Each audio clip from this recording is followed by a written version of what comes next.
Car Cost Canada provides the dealer cost, a list of rebates, plus discounted interest rates. The link is in the description below.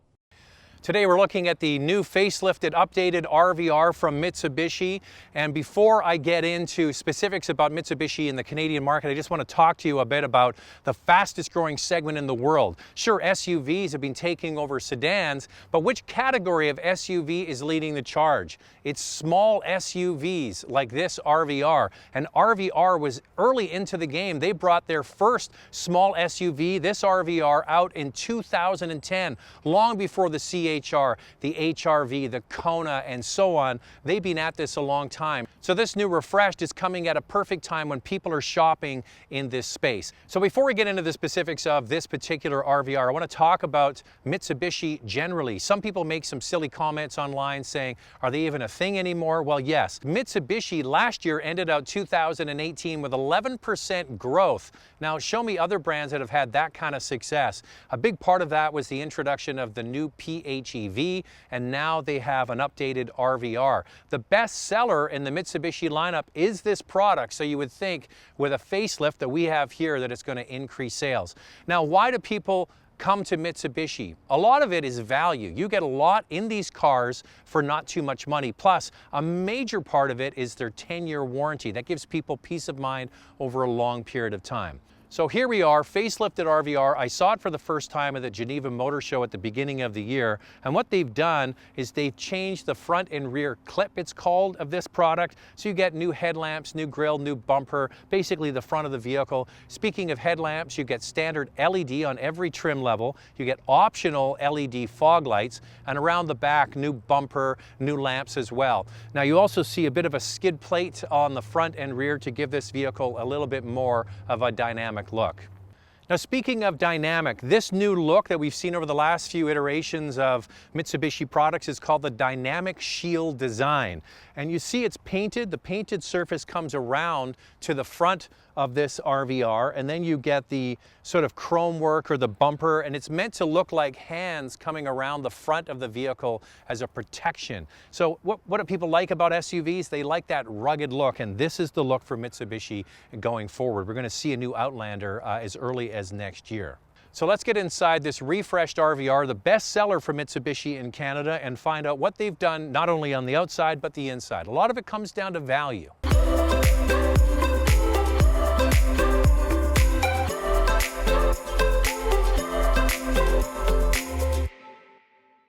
Welcome to the inside of the RVR. Now, this is a facelift, meaning they've updated the current model with some new touches like the outside I mentioned. And on the inside, it really centers around this large 8-inch infotainment screen. And credit where credit is due, that's big for this class of vehicle. Most infotainment screens are not 8 inches. Backup camera, of course, that's legislated now, comes with standard Apple CarPlay and Android Auto, all the things that people want in a modern vehicle. So that's good. On top of that, in the Canadian market, you get standard heated seats. And as I mentioned, you get the standard LED headlamps. So that's good. Now, the one I'm in here is the top GT trim.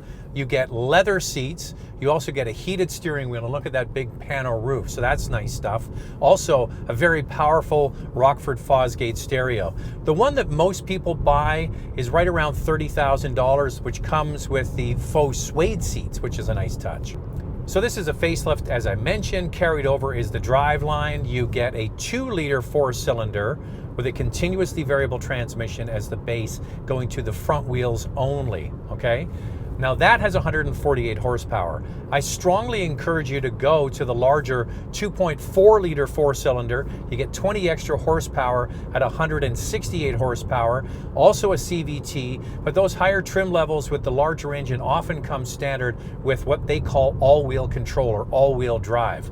Now, I've always encouraged people, if you're buying one of these sort of entry-level small SUVs, do yourself a favor and buy all-wheel drive, because resale value is so important. People are looking for utilities, they're looking for all-wheel drive. If you're considering this product, you're probably in that same mindset as well. I probably should buy an all-wheel drive. So do it for resale value. And please buy the larger engine. Makes a big difference. Now, it's been a while since I've driven that base engine, but when they changed and they brought in this larger engine, it made a world of difference. And most people actually do choose choose the larger engine, which I think is a wise choice. Now, a lot of manufacturers in this space are going to continuously variable transmissions. This one does it with pretty good results. Now, speaking of that all-wheel control or all-wheel drive, there is a button here in the center, and it changes from just two-wheel drive, which is great on a nice bright sunny day like this where you don't need to have all-wheel drive. You're going to save some fuel. You can put it in four-wheel auto. That's a slip and grip system, meaning the all-wheel drive system will detect slippage and send power to the rear wheels. Then you hit it again and it goes to four-wheel lock, which is also nice to have a permanently locked all-wheel drive system when the conditions really deteriorate. So most systems don't give you options. The fact that Mitsubishi gives you this is kind of unique in this space. So a couple of things Mitsubishi has done with this updated model is provide more at lower price points. So here's a perfect example. One up from the base is what's called the SE, and it comes now standard with cross traffic alert and also blind spot warning. Those are the sorts of safety features people are demanding these days. And also 3 up from the base, kind of in the middle trim, now comes standard with all-wheel control. So they brought the all-wheel control down to a lower price point as well. So I totally get it why people like these small SUVs. Before, people used to buy compact cars. And yeah, they deliver a lot of economy, but you don't get what this offers, and that is a higher seating position, really good outward visibility. One thing I'll say for this particular product, the RVR, is outward visibility all the way around really is first rate. You sit up high, you look over the dashboard, you see down over the hood. I get it why people like this, because you give a greater sense of confidence. So that's what is going on in the entire category, the whole small SUV space. But this one does it with a very open and airy feel. This RVR is easy to maneuver. The steering is fairly light. This one has paddle shifters, and I know what you're going to say, like paddle shifters with a CVT, but you know, it does help alleviate some of that motorboat effect you get with a continuously variable transmission.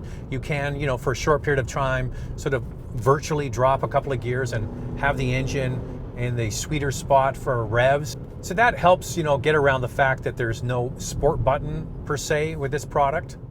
But 168 horsepower in such a small package is enough. It will do the job. And most people driving this as a city runabout, oh, forward collision warning as I pull up behind this vehicle is telling me that.